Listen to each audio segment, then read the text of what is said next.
Hi, this is Dr. David Klein at Stages of Life Medical Institute in Longwood, Florida. What I'm going to talk about now is returning to work. Now, I'm sure by now you've heard the talking heads, the folks from the government, the folks from the media, all discussing what it's going to take to return us to work. Unfortunately, there are going to be a bunch of different opinions. None of them are going to be right, and nobody is going to be happy about this. And regardless of what decision's going to be made, okay, it is not going to be right for everybody in all parts of the country. So we have listeners all over the place. Here, United States, Florida, Texas, and in Europe, as it turns out. And each area has its own microecology. And what does this mean? It means we're all different. Each community is different. Each state is different. So for those of you in Europe, the United States of America are not all that united, number one. Number two, they're not all the same. And each state, okay, is a large bit of real estate, many of which are larger than your entire country. So as it turns out, there is going to be some dissension, but don't misinterpret the dissension. This is just the way things are here. We tend to disagree and speak about it. In China, if you disagree, you disappear. You agree because you're no longer there to say anything. And that's not uncommon, actually, in many parts of the country. So here you'll hear everybody, and most people here have at least two opinions. Okay, so you're going to hear mine, at least one of mine right now, and it will change by tomorrow. And what does it take to return to work? Do we want to return to work? If we do, when, and what's it going to cost? Now, the cost is going to be in dollars and cents. Okay, it's the way things work everywhere. People have to pay for what they get. Now, if the person doing the paying is the government, you don't feel it, but it doesn't mean that it doesn't cost you in the long run. It doesn't cost you in the short run. It will. It costs everybody because you can't buy everything. The money that might be for that bridge might be going to pay for somebody like me to test a bunch of people unnecessarily, or it could cost you in lives. So people may die, and they're going to anyway, all right? But how do you attribute the cost? So there was an event in June of 1944 where we ended up invading Europe through the Normandy coast, and they were estimating how many lives it was going to cost, how many per hour, how many per mile, okay? And that's the way that it went. We understood the cost of doing business, the cost of war. So that hasn't changed. Okay, this is the way it's been forever. You have people that are going to not make it, and this is war right now. It's economic war. It's war with ourselves. It's war amongst ourselves. It's also war with other countries.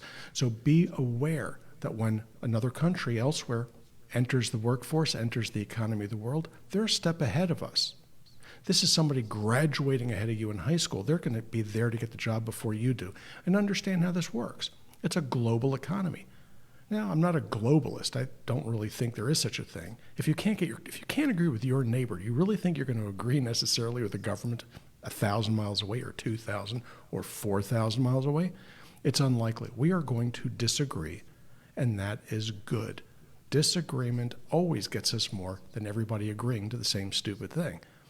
So what's it going to take to get us back? Do we need to do universal testing? Understand this. The test that you have done today doesn't necessarily imply that things aren't going to change this afternoon, tomorrow, next week, or next month. So if you think we can take 300 million people and test them all at once, you're wrong. You can't do it. You can't do it, and if you did, the data would be wrong the moment that you plunked it into the computer. So the best that you can really do here is to get a general idea of what's out there and understand that we're probably going to see a small spike. It may not even be noticeable in the tail end of this, which is what I believe is what's hoped, is that, well, we're going to see a little bit of noise on the tail end of this thing, and we're really not even going to know who's dying from what, because wouldn't you know it, hundreds of thousands of people die in this country every year due to heart disease, cancer, diabetes, hypertension, stroke.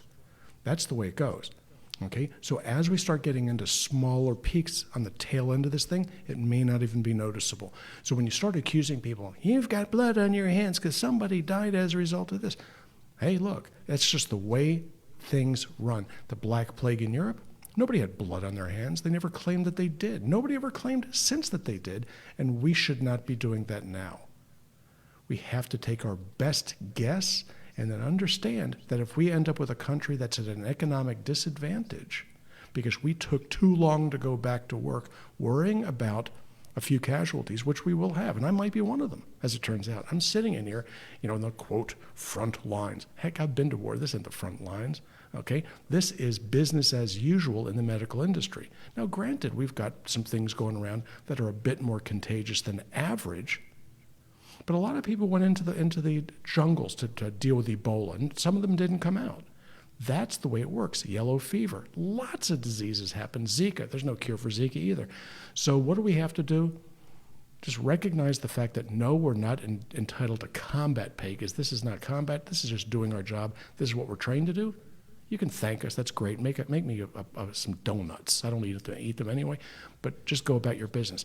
So returning to work, it's probably going to require getting data on the population. So here in Florida, different. Dade County, south of here, near Miami, very, very different from Seminole, Orange, Osceola, Volusia counties, which is my immediate environment. So here it might be 1 person in 800 has ever come down with the disease. All right, that doesn't sound like a lot. Now, if you're in New York City, it might be 1 in 12, or it might be 1 in 8, whatever it happens to be. New York is not the same thing as Florida, thank God. Okay, so what do we have to do? We have to put it all together and stop criticizing everybody else for making the decisions. It takes some guts to make a decision in this environment. Who would want to be president anyway? Who would want to be standing on that podium just getting rotten tomatoes left and right from people that didn't even necessarily take chemistry in high school? So, return to work, it's something that is our responsibility, it is our honor, it is something that it's something we have got to do. So get up off your couches, your vacation is soon going to be over, stop whining and go back to work. The testing, I'm investing many hundreds of thousands of dollars, millions of dollars in getting technology together to test people. Or I could sit back and collect a check from the government. You know something? I'm not so sure I made the right decision to do the investments. Thank goodness there are people out there willing to do this, because it's what is necessary to get this thing going. So do we have to test the whole country? No, a representative sample is sufficient. Let the experts decide who that representative sample is, and then go back to work. Thank you. This is Dr. David Klein, Stages of Life Medical Institute, Longwood, Florida. Thank you.